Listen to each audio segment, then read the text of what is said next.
हम मुतालबा करते हैं न सिर्फ जुडिशल कमीशन ऑफ पाकिस्तान से बल्कि उन तमाम मुअज़्ज़ज़ जज साहिबान से जिनके नाम रिकमेंडेशंस के लिए सामने आए हैं। और मैं ये समझता हूँ, बल्कि मैं खिराज तहसीन पेश करता हूँ पाकिस्तान की तमाम बार काउंसिल्स को, पाकिस्तान की तमाम बार एसोसिएशंस को, जिन्होंने इस कड़े वक्त में, इस मुश्किल वक्त में, इस यजीदियत और फस्तायत के दौर में एक प्रिंसिपल स्टांस लिया है, और वो ये है कि इन मुअज़्ज़ज़ जज साहिबान को रिफ्यूज़ कर देना चाहिए। और इसके नतीजे में जस्टिस मुशीर आलम, जस्टिस रिटायर्ड मुशीर आलम साहब, जस्टिस रिटायर्ड मकबूल बाकर साहब ने माजरत कर ली है कि वो इस जुडिशल कमीशन में अपने आप को एक एडहॉक जज के तौर पर नहीं लाना पसंद करेंगे। अब बाकी दो मुअज़्ज़ज़ जज साहिबान रह गए हैं, उनसे भी हमारे सारी लीगल फर्टर्निटी जो इस वक्त यहाँ मौजूद है, इंक्लूडिंग ILF, पाकिस्तान की तमाम बार एसोसिएशंस और बार काउंसिल्स, जिन्होंने ये मुश्तरका तौर पर मुतालबा किया है कि वो इन दो मुअज़्ज़ज़ जज साहिबान से भी रिक्वेस्ट की जाए कि वो रिक्यूज़ करें और रिफ्यूज़ करें अपने आप को, कि वो ओथ न लें, ना सिर्फ ओथ ना लें, अपनी रजामंदी ज़ाहिर ना करें, ताकि जुडिशल कमीशन ऑफ पाकिस्तान कल उनको कंसीडर ना कर सके। इस हवाले से चंद जो हमारी गुजारिशात हैं, मैं मुख्तसर तरीन अल्फाज में अपनी बात रखना चाहूँगा आपके सामने, पूरी कौम के सामने। पहली बात तो ये है कि ये एक्शन अनकॉन्स्टिट्यूशनल है। जब मैं कहता हूँ ये गैर आइनी इक़दाम है तो उसके पीछे क्या विज़डम है? वो आइन की आर्टिकल वो 182 है जो ये कहता है कि जब सुप्रीम कोर्ट में वांट ऑफ कोरम हो, यानी कोरम की तकमील होना मकसद हो। यहाँ तो 17 जजेज़ हैं अकॉर्डिंग टू दी एक्ट, 17 जजेज़ के 17 जजेज़ इस वक्त काम कर रहे हैं, और उनकी रीसेंट अपॉइंटमेंट हुई है कि 2 हफ्ते पहले 3 मुअज़्ज़ज़ जज साहिबान की, 2 लाहौर हाई कोर्ट से और 1 chief justice Sindh high court के, वो यहाँ ओथ ले चुके हैं, उन्होंने अपने फंक्शनिंग शुरू कर दी है। तो लिहाजा ये मूव इस वक्त गैर आइनी भी है और गैर कानूनी भी है। इसके ऊपर दूसरा मेरा नुक्ता जो एतराज़ है वो ये है कि इस वक्त रीसेंट जजमेंट आई है, आपको पता है, और उस जजमेंट के ऊपर जो रिज़र्व सीट्स के मुताल्लिक है PTI के हक़ में, अब मुक़्तदरा ने, उनके मनपसंद सहाफ़ियों ने या उन अशख़ास ने जो इस्टेब्लिशमेंट के करीबी तरीन तस्वुर किए जाते हैं, उन्होंने शोशा छोड़ना शुरू कर दिया है कि ये जजमेंट इम्प्लीमेंट नहीं होगी। क्या पाकिस्तान में आइन नाम की कोई चीज़ है? क्या कानून नाम की कोई चीज़ है? क्या इंसाफ के जो पिलर्स हैं, जो पिलर्स ऑफ द स्टेट हैं, जो सुप्रीम कोर्ट ऑफ पाकिस्तान है, क्या उसके फैसले की इस तरह धज्जियाँ उड़ाना, उनकी तज़हीक करना या मजाक उड़ाना, या ये सामने सब पब्लिकली ये कहना कि हम इसको जजमेंट को इम्प्लीमेंट नहीं करेंगे या जजमेंट को इम्प्लीमेंट नहीं किया जाएगा, तो क्या ये तौहीन अदालत नहीं है? क्या ये जंगल का कानून है? क्या हमारे मुल्क में ऐसा निज़ाम इंसाफ नहीं है कि अदलिया एक फ़ैसला कर दे जो 11/2 का फ़ैसला है, और वो मुक़्तदरा ताकतवर लोग, वो एस्टैब्लिशमेंट या उनके कारिंदे या ये कठपुतली हुकूमत जो फॉर्म 47 की पैदावार है, वो ये कहे कि हम फैसला ही नहीं मानते और हम इसको अमल दरामद ही नहीं करेंगे। कोई इमरजेंसी की बातें कर रहा है, कोई किस तरह की बातें कर रहा है। मैं उनको वार्न करना चाहता हूँ कि जिस मुल्क में, जिस मुआशरे में, जिस कौम में निज़ाम इंसाफ नहीं होता, कानून की हुक्मरानी नहीं होती, न आप 1000 साल की तारीख उठा लें, ना वो मुल्क तरक्की करते हैं, ना वो मुआशरे तरक्की करते हैं, ना ही वो कौमें तरक्की किया करती हैं। आज ये कठपुतलियों को जिस तरह इस्टेब्लिशमेंट ने मुसल्लत किया है, आज इनसे मुल्क नहीं चल रहा। ना सिर्फ मुल्क नहीं चल रहा, बल्कि ये जो रोज़ बरोज़ इस मुल्क को दलदल में धकेल रहे हैं। और आपको याद होगा कि बार बार हमें कहा जाता था कि आप गुफ्तगू और बातचीत नहीं करते। जब इन्होंने एक शोशा छोड़ा कि हम APC बुला रहे हैं, APC बुलाते वक्त मुझे ये बताएं, हमने जब खान साहब ने एग्री कर लिया कि हम APC में शरीक होंगे, तो ये क्या आकर के बातें करने लग गए? कैबिनेट के डिसीजन के बगैर आकर कहते हैं जी हम आर्टिकल 6 लगाएंगे, जी हम बैन कर देंगे सबसे बड़ी पॉलिटिकल पार्टी को। मैं इनसे सवाल करता हूँ, ना तुम्हारे में हिम्मत है, ना जुर्रत है।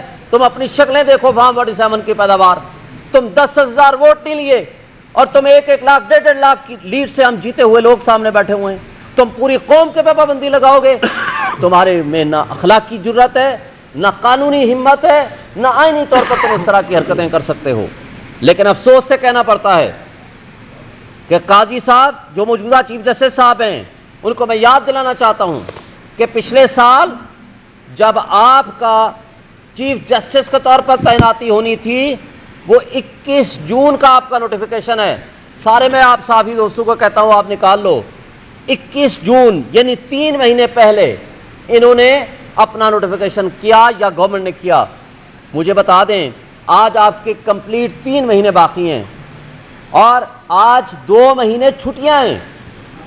पिछले साल अक्टूबर में, सितंबर में उन्हें टेक ओवर करना था, जबकि 21 जून को इनका नोटिफिकेशन आया। आज जुलाई ख़त्म होने को है, अक्टूबर में इन्होंने चले जाना है, 2 महीने की छुट्टियां हैं। नए चीफ जस्टिस का मुद्दत 3 साल है और आप इस वक्त 2 या 3 या 4 मुअज़्ज़ज़ जज साहिबान को लगा करके जो रिटायर्ड जजेस हैं वो एक बुरी रिवायात कायम करना चाहते हैं। एंड उस टाइम पे जब आपकी मेजॉरिटी माइनॉरिटी में कन्वर्ट हो गई है, आपके पास अक्सरियत खो चुके हैं। 13 में से 8 मुअज़्ज़ज़ जज साहिबान ने एक फैसला लिखा, 9 नवे जज ने भी वही फैसला लिखा जो 8 जज का फैसला था।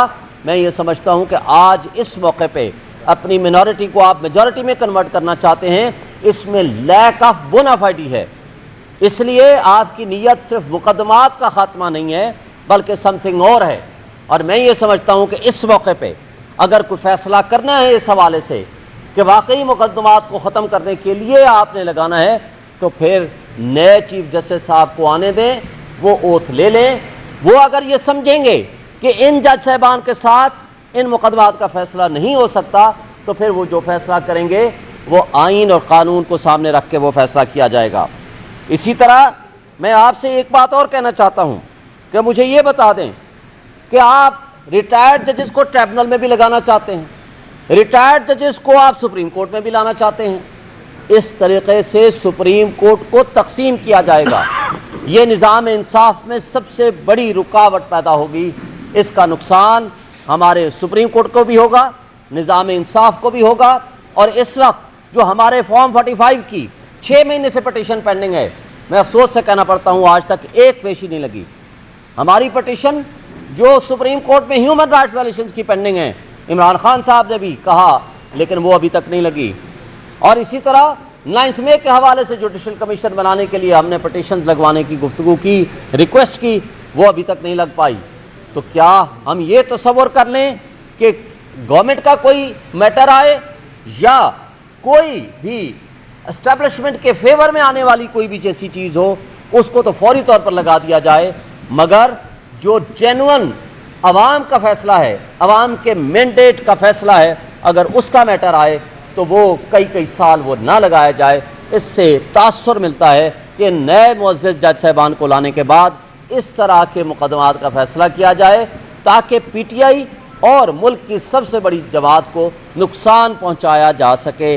और ये इसके पीछे मोटिव है। मैं ये समझता हूँ कि इस मोटिव के साथ, इन टाइमिंग्स के साथ, इन हालात में इन मुअज़्ज़ज़ जज साहिबान का किसी भी लिहाज से तकर्रुर आइनी भी नहीं है, कानूनी भी नहीं है, और ये नाइंसाफ़ी पे मबनी भी होगा। और आखिरी बात, इलेक्शन कमीशन को इसके बाद मुस्तफ़ी हो जाना चाहिए फौरी तौर पर, और उनके खिलाफ एक्शन लेना चाहिए जिन्होंने सुप्रीम कोर्ट की जजमेंट को मिस इंटरप्रेट किया है। और उसके बाद इमरान खान साहब ने कह दिया है कि काजी ईसा साहब उनके केसेस न सुने, बिकॉज उनकी वाइफ मोहतरमा वो इमरान खान के ख़िलाफ़ न सिर्फ लिखती रही हैं, पटिशन्स फाइल की हैं, और सुप्रीम कोर्ट का फैसला एक तरफ है। लिहाजा आइन और क़ानून और इंसाफ के तकाज़ों के तहत उनको अब बाइज़्ज़त रिटायरमेंट लेनी चाहिए, ना कि इस तरह के डिस्प्यूटेड फैसले करने चाहिए। इस कौमी और आइनी इशू को इस वक्त पूरी दुनिया में और पूरे पाकिस्तान के अंदर हाईलाइट किया जा रहा है कि रिटायर्ड जजेस को बतौर एडहॉक जजेस के आर्टिकल 182 की वायलेशन में, वो तो कहते हैं कि 182 के तहत लगाए जा रहे हैं, मैं कहता हूं कि आर्टिकल 182 की सरीहन खिलाफ वर्जी करते हुए, क्योंकि उस आर्टिकल के अंदर ये भी लिखा हुआ है कि हाई कोर्ट में से एडहॉक जजेस कोरम पूरा करने के लिए लिए जा सकते हैं, लेकिन देखें उन हाई कोर्ट के जजेस में से किसी को नहीं लिया जा रहा, बल्कि उन जजेस को जो कि अपनी 65 साल की उम्र पूरी करने के बाद कोई किसी ट्राइब्यूनल में जाके बतौर चेयरमैन बैठा हुआ है, कोई अभी अभी घर जाके बैठा है, उनको ये अब लेना चाहते हैं एडहॉक जज। उसके अंदर मैं रिपीटिशन की तरफ नहीं जाऊंगा, दो चीज़ों में वायलेशन होती है। एक आर्टिकल 179 की वायलेशन है, जिसके तहत एक 65 साल की उम्र मुतय्यन है किसी जज के लिए सुप्रीम कोर्ट में, और जब ये सुप्रीम कोर्ट के जज की उम्र मुतय्यन है 65 साल, तो 182 के तहत 179 आर्टिकल को 179 को रिडंडेंट नहीं किया जा सकता। इससे अगली बात जो करने जा रहा हूँ, इस मुल्क में आइन और कानून की सरबुलंदी के लिए वकला ने हमेशा हरावल दस्ते का काम किया। हमने 2007 की तहरीक भी चलाई, आइन और कानून की बालादस्ती के लिए चलाई। वकला आज भी सड़कों पे आएंगे अगर इस तरह के मुतनाज़ा फैसले करके इन्होंने इन एडहॉक जजेस को अगर बराजुमान करने की कोशिश की। हम 7 मेंबर पाकिस्तान बार कौंसिल जो कि पूरे पाकिस्तान की नुमाइंदगी करते हैं, हमारे member Pakistan bar council Munir Kakar sahab जो बलूचिस्तान से हैं, हमारे 3 मेंबर पंजाब से शफकत चौहान साहब, मैं खुद, और इसके अलावा आबिद साकी साहब ने मेंबरान पाकिस्तान बार कौंसिल, KPK से ताहिर फराज अब्बासी साहब ने, इसी तरह से सिंध में से आबिद जुबैरी साहब और शहाब सरकी साहब ने ये एक रेजोल्यूशन भी दी है, एक जुडिशल कमीशन के मेंबरान को ख़त भी लिखा है कि आप इस चीज़ का हिस्सा ना बने, और हम ये तकाजा करते हैं कि 4 जजेस में से 2 मोहतरम जजेस ने रिफ्यूज़ कर लिया है। हम उनको खराज तहसीन पेश करते हैं, मशीर आलम साहब को और मकबूल बाकर साहब को। अब हम तवक्को रखते हैं इस हाई कोर्ट से, जो लाहौर हाई कोर्ट से हमारे जज आए थे सरदार तारिक मसूद साहब, वो भी जो सुप्रीम कोर्ट के जज के तौर पे रिटायर हो चुके हैं, और मंदो खेल साहब, मियाँ खेल साहब जो कि KPK से आए थे, उनसे हमारी तवक्को है पूरी लीगल फ्रेटर्निटी की। आज हमारे पीछे ये देखें, वकला सारे इकट्ठे हुए हैं, और इनका एक ही तकाजा है कि हम हर उस अमल को ना तस्लीम नहीं करते, बल्कि हम उसके खिलाफ एजिटेशन भी करेंगे, हम उसको चैलेंज भी करेंगे। आपकी मेहरबानी है ये एडहॉक जजेस जो हैं वो रिफ्यूज़ कर दें। और दूसरा, काजी फ़ायद ईसा साहब से पहले भी मैंने मुतालबा किया था आपके सुप्रीम कोर्ट के बाहर भी, कि आप इमरान खान साहब के तमाम केसेस में से अपने आप को रिक्यूज़ करें, क्योंकि आपकी बीवी और आपके आर्टिकल्स जो हैं, और जिस तरह से 13 जजेस के हेयरिंग के दौरान आपने उन जजेस के साथ रवैया रखा, हम समझते हैं ये नामुनासिब है कि आप पर्सनल वेंडेटा के तहत उनके केसेस सुने। और गुलजार साहब की चीफ जस्टिस उस वक़्त जो थे, उनकी जजमेंट में भी ये लिखा है कि काजी साहब इमरान खान साहब के केसेस से अलग हो जाएं। आज एडहॉक जजेस भर्ती करके अपनी नंबर गेम पूरी करना चाहते हैं। ये मुकद्दस इदारा इस अवाम को इंसाफ फराहम करने के लिए है, ना कि आपकी ज़ाती पसंद और नापसंद की तकमील के लिए है। लिहाजा हम जुडिशल कमीशन से मुतालबा करते हैं कि या तो कल का इजलास मनसूख कर दिया जाए, या इन जजेस की अपॉइंटमेंट को मौखर कर दिया जाए जब तक नए चीफ जस्टिस साहब जो हैं वो ओथ नहीं ले लेते, क्योंकि ये उनका प्रेरोगेटिव है। और अगर इन्हें ये ख्याल होता तो लाहौर हाई कोर्ट में 24 असामियाँ खाली हैं इस वक्त। लाहौर हाई कोर्ट में इंसाफ नहीं दिया जाना, वहाँ पेंडेंसी ख़त्म हो गई है। क्या सिंध हाई कोर्ट में पेंडेंसी ख़त्म हो गई है? पेशावर हाई कोर्ट में, बलूचिस्तान हाई कोर्ट में पेंडेंसी ख़त्म होगी। वहाँ असामियाँ खाली होने के बावजूद जुडिशल कमीशन का इजलास नहीं बुलाया जा रहा, बल्कि जब ये सीनियर प्यूनी जज थे तो ये चीफ जस्टिस साहब को ख़त लिखते थे कि जी जेसी का इजलास बुलाएं ताकि जजेस की अपॉइंटमेंट हो सके। उस वक़्त लिखे गए ख़त आज ये भूल चुके हैं।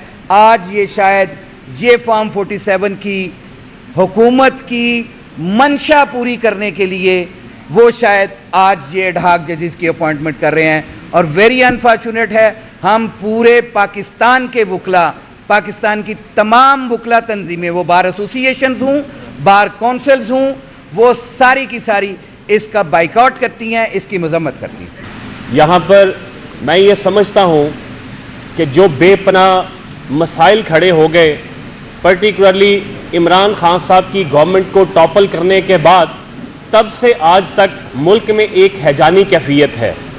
इलेक्शन हो, इलेक्शन के बाद की सूरत हाल हो, तो आपके सामने सब हर चीज़ें आपके सामने धरी हुई हैं, रखी हुई हैं। मैं ये समझता हूँ कि इलेक्शन सुप्रीम कोर्ट को उन मसाइल की तरफ देखना चाहिए कि जिनका अंबार लगा हुआ है। क्या सुप्रीम कोर्ट को फॉर्म 47 और फॉर्म 45 का वो इशू नज़र नहीं आता जो बेज़ब्तगियाँ इलेक्शन कमीशन ने की? क्या सुप्रीम कोर्ट को वो नज़र नहीं आता?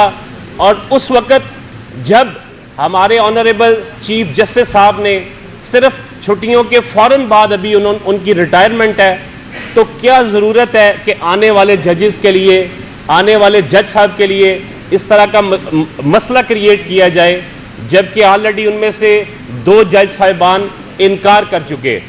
तो मैं ये समझता हूँ कि जहाँ पर बेपनाह मसाइल हैं तो सुप्रीम कोर्ट को उस तरफ अपनी तवज्जो मरकूज़ करनी चाहिए, ना कि वो उन मामलात की तरफ आगे बढ़ें जो शायद आज के वो मामलात नहीं हैं, जो कि आने वाले जज साहब के लिए शायद मैं समझता हूँ मसले क्रिएट हों। इसके अलावा हमारे जो MNA साहिबान थे जिनके घर में रात को भी रेड की गई, जिनमें जमशेद दस्ती साहब थे, शहरियार चीमा साहब थे, मौज़म जतोई साहब थे, सुप्रीम कोर्ट क्यों नहीं उसके ऊपर सुओ मोटो नोटिस लेती? मैं ये मुतालबा करता हूँ आज यहाँ पर मौजूद अपने मीडिया के तवस्सुत से कि ऑनरेबल सुप्रीम कोर्ट को इसके ऊपर ज़रूर सुओ मोटो लेना चाहिए। हमारी जो सीटें हैं कौमी असम्बली में 47 को निकालना चाहिए और हकीकी तौर पर जो नुमाइंदे हैं उनको हक देना चाहिए। मैं आपसे ILF पाकिस्तान के सेक्रेटरी जनरल की हैसियत से मुखातिब हूँ, आपकी इजाज़त से। हम पे और आप पे भी एक ज़िम्मेदारी इस वक्त है। We have to defend the constitution, we have to defend the democracy and we have to stand for social justice. ये हम पे ज़िम्मेदारी है। लिहाजा हमने इस वक्त 3 नुकात पे फोकस कर रखा है। हमारा फोकस नंबर 1 अपना मैंडेट वापस हासिल करना है आईन और कानून के मुताबिक। जी आ रहा हूँ। दूसरा मैंडेट है खान साहब की रिहाई और तीसरा तथहीर के साथ सुप्रीम कोर्ट को पाबंद रखना कि इंसाफ हो नहीं, इंसाफ दिखाई भी दे। 2 ये जो जजेस का जो उन्होंने अपॉइंटमेंट का फैसला किया है, ये एक नई और अननेचुरल इख्तिरा है। अगर आईन में इसकी गुंजाइश होती तो उस पर डिबेट की जा सकती थी, लेकिन ये एक नई इंट्रूजन है जिसके लिए ये कानून साज इदारा है। आईन में अमेंडमेंट अगर करनी है, नए जजेस की कोई गुंजाइश पैदा करनी है, तो ये लेजिस्लेचर का काम है। ये काम किसी भी तौर सुप्रीम कोर्ट का नहीं है। इसलिए ये अननेचुरल काम हो रहा है जो अननेचुरल रिजल्ट्स हासिल करने के लिए है। इसलिए एक बात याद रखिए, एक वो काम है जो कि हमारी बार काउंसिल्स ने सरंजाम देना है, एक वो काम है जो बार एसोसिएशंस ने सरंजाम देना है, और एक वो काम है जो बार एसोसिएशंस के साथ मिलके ILF ने करना है। और ILF बिल्कुल वाज़ेह है इस बात पे कि वो इंसाफ के लिए हर कदम उठाएगी, आईन और कानून के मुताबिक मुआवजा करेगी, हर अदालत का आईन और कानून के मुताबिक, अवाम की रहनुमाई करेगी हर तरह की आइन और कानून के मुताबिक।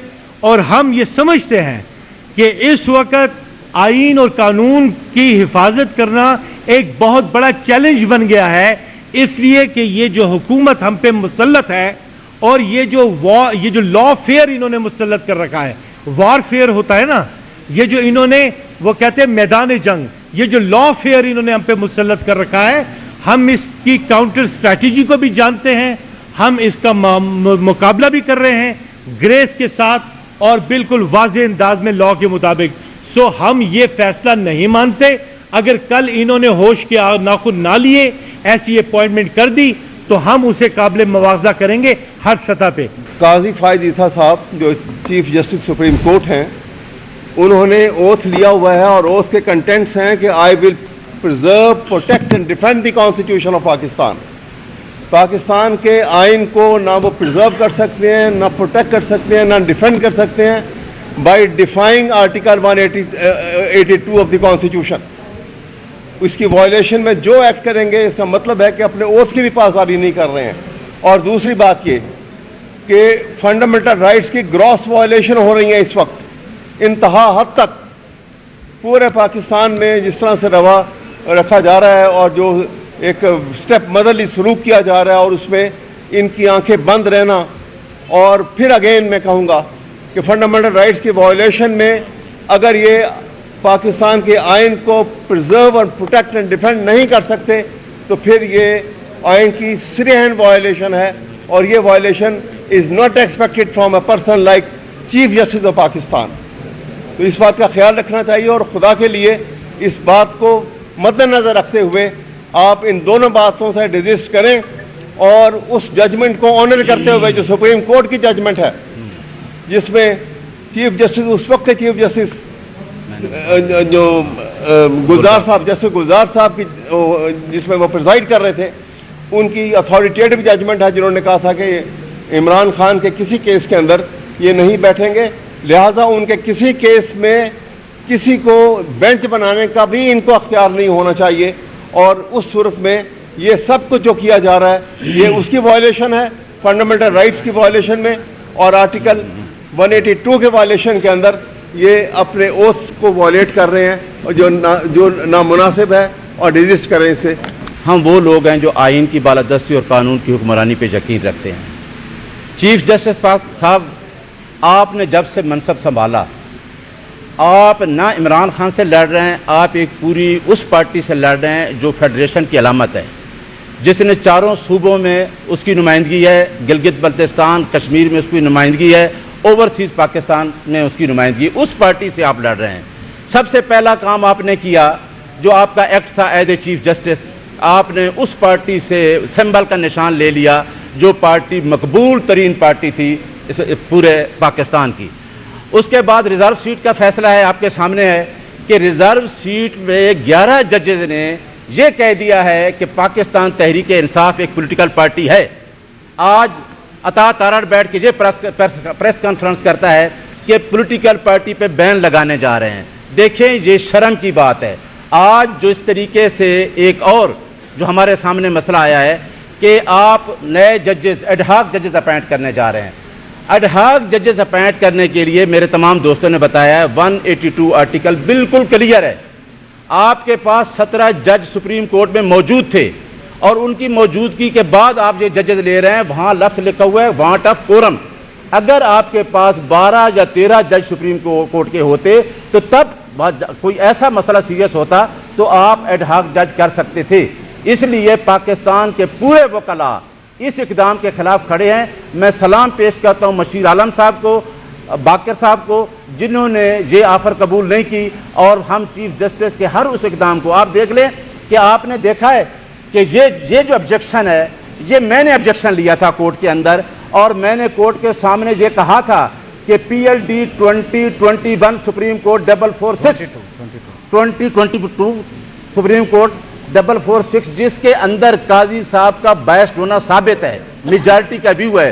तो मैंने रिक्वेस्ट की थी कि काजी साहब आप इस बेंच से रिक्यूज़ करें। मैं सलाम पेश करता हूं इमरान खान को, जिसने जेल के अंदर खड़े होकर उसने मेरी इस स्टेटमेंट को एंडोर्स किया है और उसने कहा है कि इस बेंच से काजी साहब को रिक्यूज़ करना चाहिए। और जो हमने अमेंडमेंट, जो नए अमेंडमेंट केस में हमने बहस की, उसमें भी इमरान खान ने पहला ऑब्जेक्शन ये लिया है कि काजी साहब आप इस बेंच से रिक्यूज करें। देखें, पूरी कौम एक साइड पे खड़ी है, पूरी आवाम एक साइड पे एक लीडर के साथ खड़ी है। आप उस पार्टी को इस तरीके से कार्नर करना चाहते हैं, और जो आज जो इक़दाम करना, जो कल जुडिशल कमीशन की मीटिंग हो रही है, उसके खिलाफ हम बिल्कुल खड़े हैं। जिस तरह इश्तियाक साहब ने कहा, पाकिस्तान के तमाम वकला, आज तमाम बार कौंसल, तमाम हमारी लीडरशिप वकला की इस गैर आईनी इक़दाम के खिलाफ खड़ी होगी, क्योंकि आपके पास फुल कोर्ट मौजूद है। आप एक और काम करने जा रहे हैं, जब आपको पता है कि आपने बल्ला भी छीना, आपने पंजाब में 45 और पूरे पाकिस्तान में उन लोगों को जिताया, उसके बाद आपने रिजर्व सीट का फैसला आपके जजेस का देख लिया,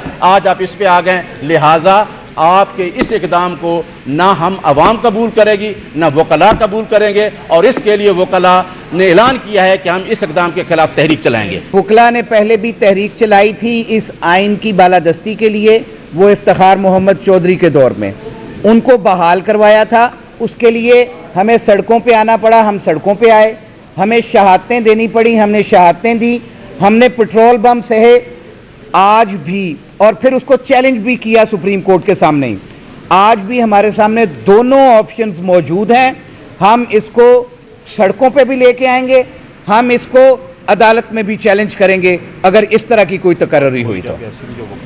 आज तक कोई जंग ऐसी नहीं जो इस काले कोर्ट ने शुरू की हो और उसको हारा हो। अल्हम्दुलिल्लाह, सुरखरू हमें रब इसलिए करता है कि हम नीयत के साथ उसकी रज़ा के लिए, इस आइन की बालादस्ती के लिए हम हमेशा खड़े रहे हैं, और कानून की हुक्मरानी और रूल ऑफ लॉ के लिए हमने 200 से ज़्यादा, ILF पाकिस्तान ने 200 से ज़्यादा आज तक रूल ऑफ लॉ के ऊपर कॉन्फ्रेंसेस कर ली हैं, हम लोग सेमिनार कर चुके हैं, और इंशाल्लाह तहरीक चलानी पड़ी तो इंशाल्लाह हम चलाएंगे। स्पीकर साहब, वो आपके दूसरे क्वेश्चन का जवाब है कि जब भी इमरान खान के नॉलेज में आया ये कि जजमेंट मौजूद है जिसके ऊपर काजी फ़ैज़ ने मेजॉरिटी व्यू था कि ये बहस है इमरान खान के खिलाफ और पाकिस्तान तहरीक इंसाफ के खिलाफ, तो उस टाइम इमरान खान ने ऑब्जेक्शन ले लिया है। नए अमेंडमेंट फिर पेंडिंग है, रिजर्व जजमेंट, उसके अंदर भी ऑब्जेक्शन आ चुका है, तो लिहाजा हमारा ऑब्जेक्शन वैलिड है, और काजी साहब के इल्म में था, उनको पहले ही बतौर जज उस बेंच से रिक्यूज़ कर देना चाहिए था।